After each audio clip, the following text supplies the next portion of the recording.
You know, the interesting thing about veneer is once it's cut, I mean, the second it's cut, 45 seconds later, it goes through a drying system, and you and I can work it right then and there.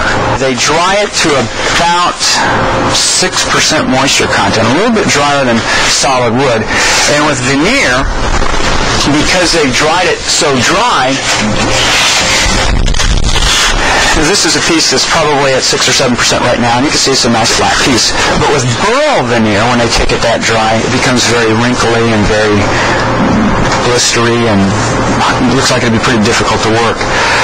Burls have a tendency, because they really don't have a defined grain, to really dry beyond the 5, 6, 7% that they want in that.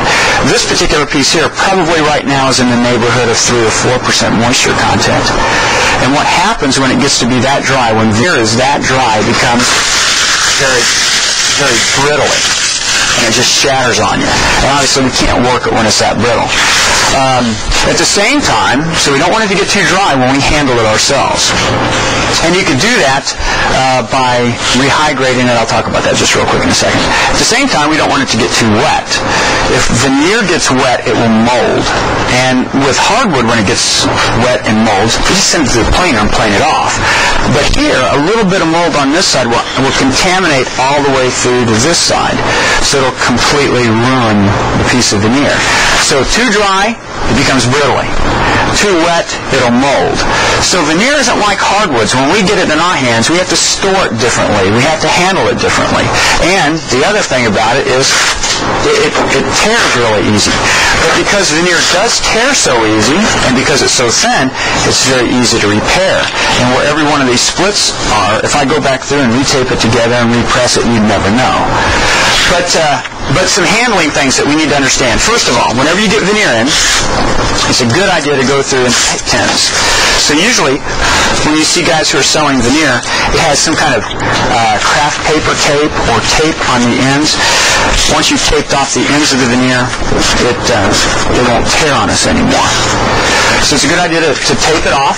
Then it's a good idea to stack it between two pieces of particle board, MDF plywood. It might not be a bad idea to take your veneer once you get it and put it into a plastic bag, and then seal off the plastic bag. That'll keep it at a consistent, assuming that it's not a rainy, moist day, because then we'll trap in moisture. But it's a good idea to put it into a Ziploc bag or close it up somehow, put it between two pieces of particle board, and put some weight on it while you store it.